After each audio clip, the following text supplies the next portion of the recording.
Welcome to the Winner's Playbook with Steve and Josh. Disclaimer: the information contained in this podcast is general in nature and does not take into account your personal circumstances. Please head to the show notes if you wish to book a free 15-minute call to discuss your personal situation. All right, welcome back to Winner's Playbook. My name's Steve Sloan. I'm here with my business partner, Josh Lee. Josh, there's a fair bit going on in our world at the minute, including a bunch of acquisitions. What's happening in that space for us? There is, Steve. Life's busy on all fronts, and obviously on the business front, probably never busier. And we haven't done an acquisition within the business now for quite a few years. So we're eyeing off a few acquisitions in some talks with some businesses now. They're actually getting to the tail end of proceedings, and I'm actually going to be over in Adelaide with you on Friday with one of the businesses that we're actually looking. So definitely exciting stuff. And obviously we talk a lot about growth mindset and personal achievement or whatever it may be. And naturally for us in terms of running the business, if we aren't looking at these acquisitions and growing the business, it's ultimately not going to be kind of doing all of what we say and live by, which is really pushing and growing and then providing all those opportunities for all of the staff that are throughout all the business entities with Link. So it's exciting times, but there's definitely some big work to be done ahead of us, but very much looking forward to getting into it. And it's going to kind of add another sort of bit of a supercharge into the business and get things moving, but we're certainly not done yet, are we? No, that's right. And for people that don't know there, we've probably been on the hunt for 6 or 8 months going through this process. What are some of the challenges we face? We haven't even got to the point where we've signed contracts yet. We've just done heads of agreement on a number of them, but what are some of the challenges you face into so far with these acquisitions?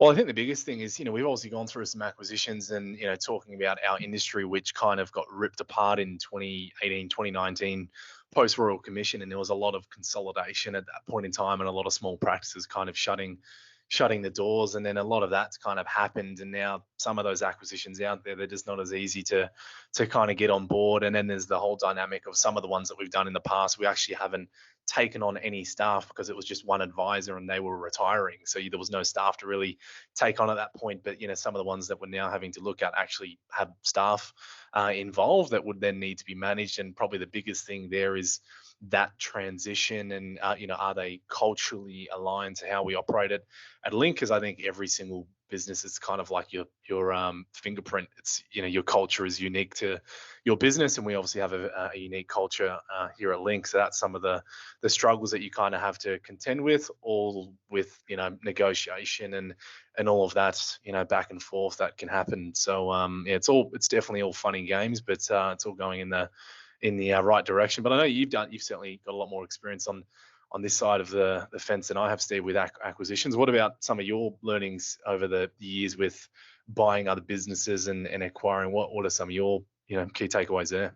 I think it's changed a lot recently. I think in the last couple of years, it is, as you said, it was a bit more transactional in the past. I've done many transactions in my time, and now it is all about generally absorbing the existing staff a bit more. The existing owners want to know that it's being passed to the right owners. There's a lot more work to do from a relationship point of view there.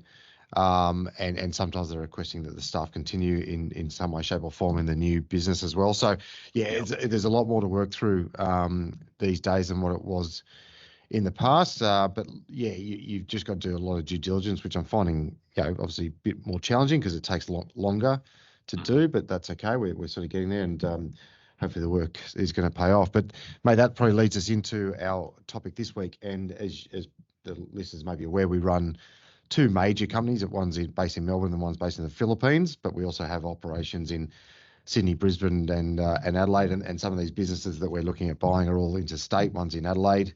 The major business is in Melbourne, and then we've got the Philippines business with circa 50 staff in a couple of months' time, probably over there. But the question of how do we go about running, a remote business is the topic this week. So if I kick it off, mate, and we open it up in terms of how we do it, let's get stuck into it. How do we actually operate these businesses?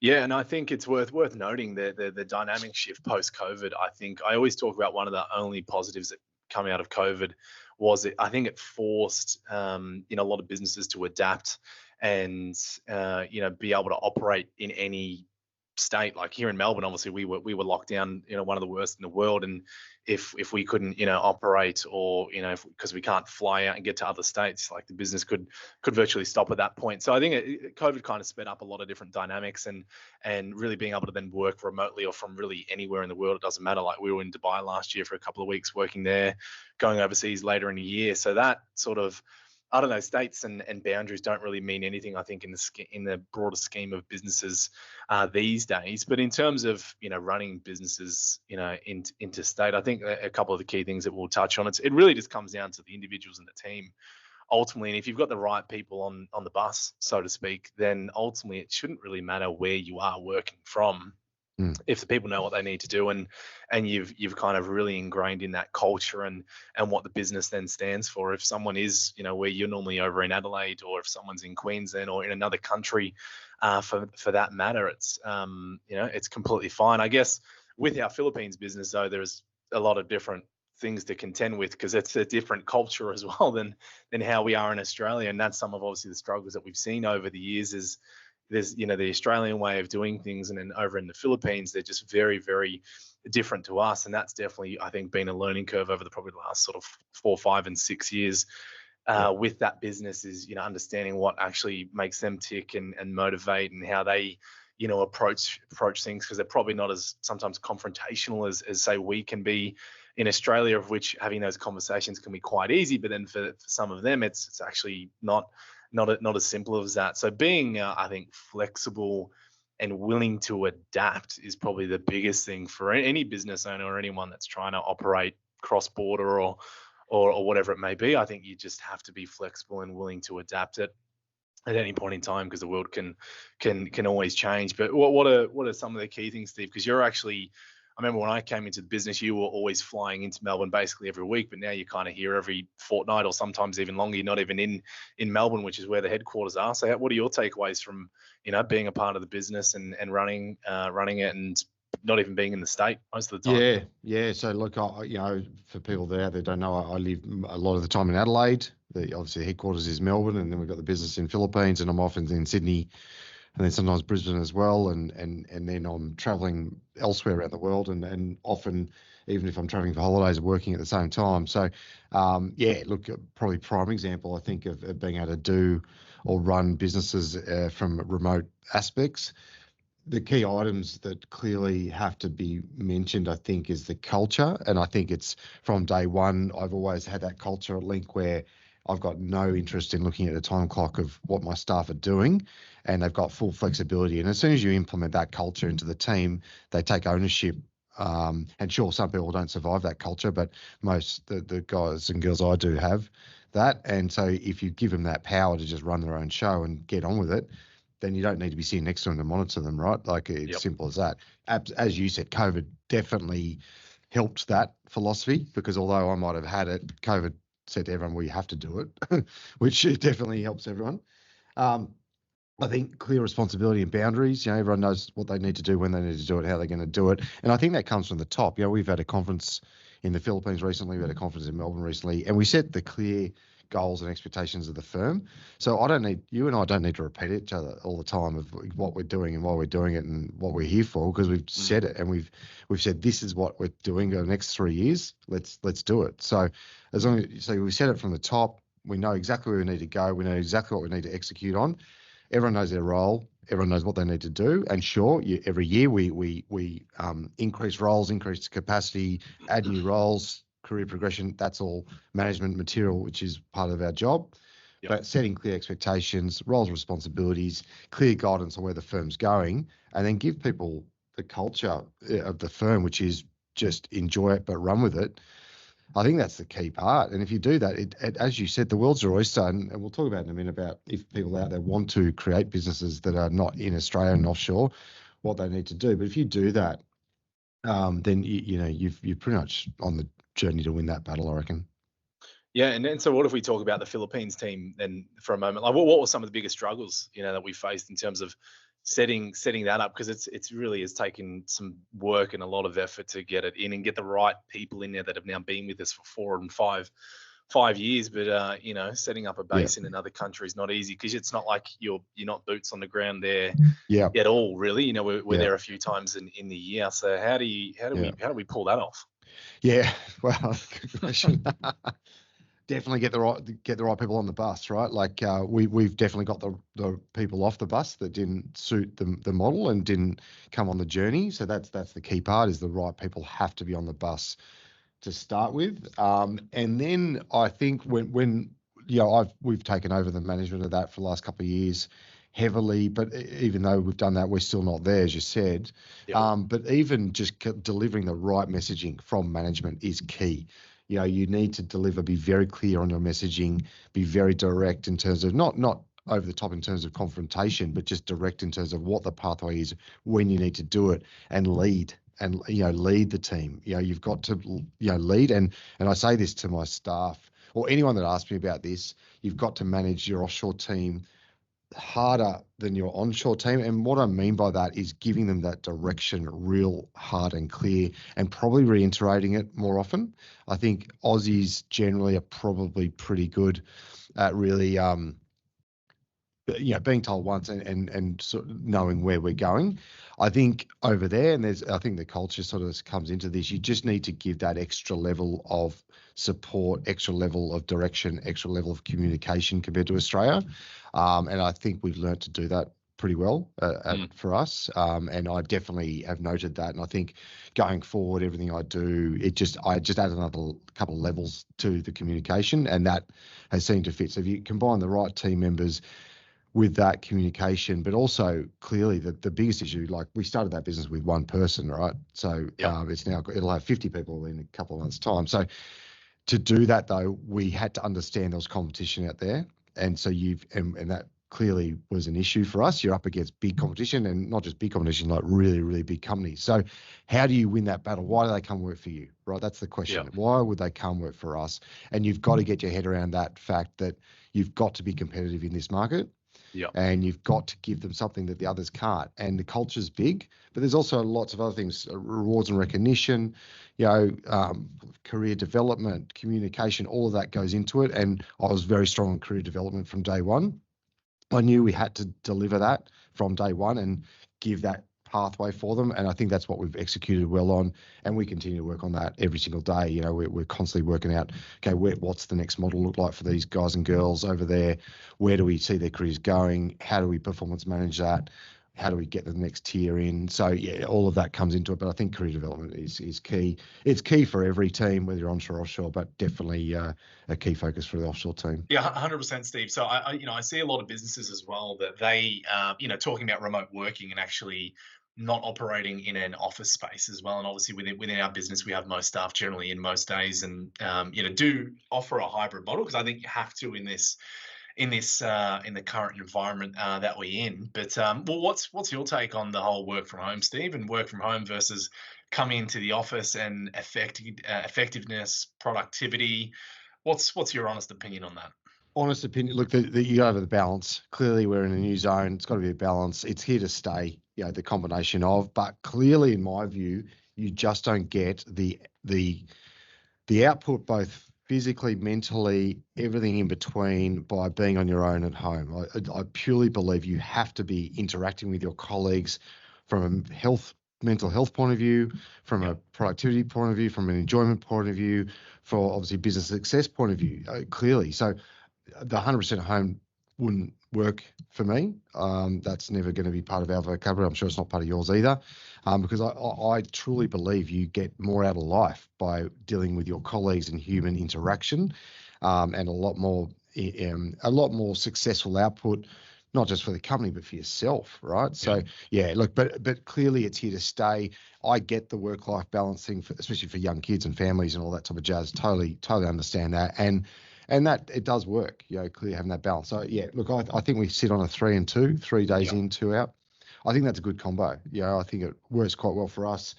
Works good for the offshore team, but it's got to be the right setup. People can't be working at home and not have a setup. They've got to be able to function properly.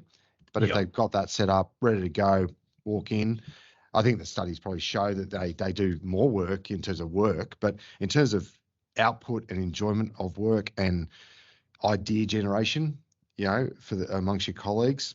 You can't do that at home, I don't think.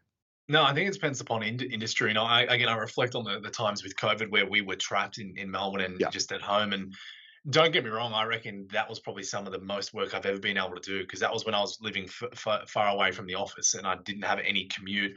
But I actually think that the minority are the ones that would actually be a lot more productive. And I can talk from personal experience of people I know that have this real flexibility with their work and can go in whenever they want.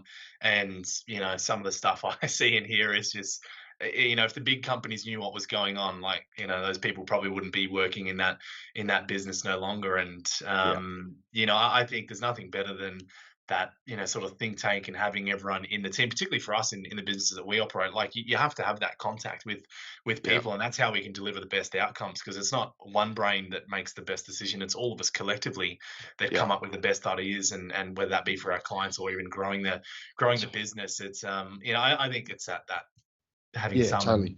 Look, I look after a company, I won't say which capital city of Australia. It's quite a big company, very, very public, and they have a very flexible arrangement where you don't really need to come in. And I've actually noticed a downside effect on some of their mental health, you want to call it, or just ability to interact with people over the last couple of years. And even now, when I talk to some of them, they're really hesitant to even now come in and see anyone. And I think it's actually really starting to affect people about this lack of interaction with people, and it's not good. Like, I really don't think it's good. So cut the work stuff out of it. It's not good. So I think, end of the day, human interaction is really good. And we see it with the face-to-face meetings, how powerful they are when you see someone face-to-face. But yeah, I'm a true believer. You've got to get in that office. Yeah, 100%. And then in terms of then closing out, Steve, in terms of like tips of running remote businesses, we've already talked a lot about them. Restating your vision, getting the right people, on the bus, so to speak, and the wrong ones off the bus. Yeah. Is there any other key items you've got down of what you'd throw in there? I'd say if you want to do this, if you want to run an offshore business and build an offshore business, and we're looking at other regions as well, then we will always will, and we'll probably open up other regions as we go. Change your mindset. The world is your oyster. There is no boundaries. Just chuck out the door all this idea that you've got to have a business within the four walls of Australia. That's just ridiculous. Think big and change your mindset. And if you do that, then world's your oyster. Go for it. Yeah, I think it's a great way to close, because obviously we've spoken about it before. We were in Dubai last year, and that was to go and kick the feet up on the beach, as much as I know you wanted to do that. We actually went over there on a bit of a business sort of like case study of exploring the advice landscape over in the UAE, because we have some clients already over in the UAE, and we thought we'd just actually go and have a look what's actually happening. And we met with a bunch of advisors, actually met with some regulators and some key business figures. But and a part of that is now we're going to make a decision, and we're going to go into the UAE, and obviously we're planning out how we do that. But it's we're going to do that. And like you said, it's really the world is your oyster. And for us and what our industry and what we do, it's so easy to replicate that in other countries. Like, yes, there's different regulations and tax laws and so on, but the framework and how you deliver it all, it's really all the same. So we could just stay in Australia and nail it, and we are. But how many people are there in the world? I don't know. Is it 6 billion? I'm not sure. There's a lot of people out there that need help in Australia. And then if we can get out there and make a dent on some of that and inspire and help some other people, then why not? And I think the other part of it, if you are running a business as well, and you've got staff, obviously, to keep your staff, you've got to keep them motivated and keep it fun and exciting. And sure, there's some risk in some of these things and ventures that we are doing, but I think that's what makes it fun for everyone to wake up and have those challenges. And for your staff in particular, like, in future, we have an office in Dubai or the UAE, London, and other countries. And then it allows for more of what we're talking about here, this flexibility and remoteness and being able to work in other countries. Why not? I can't see why not. Totally. Why not? Totally. Yeah. Awesome, mate. Well, in closing, guys, of course, if you're getting value out of what we are talking about, 5 stars, Spotify and Apple. And if you want to chat about or speak to any of our financial advisors, not just Steve and myself, we do have a team behind us. You can jump on the website, have a look at the show notes as well, and take a pic of your financial advisor. Hope you're getting value out of it, guys, and we'll see you on the next one. Cheers, Steve. See you, mate.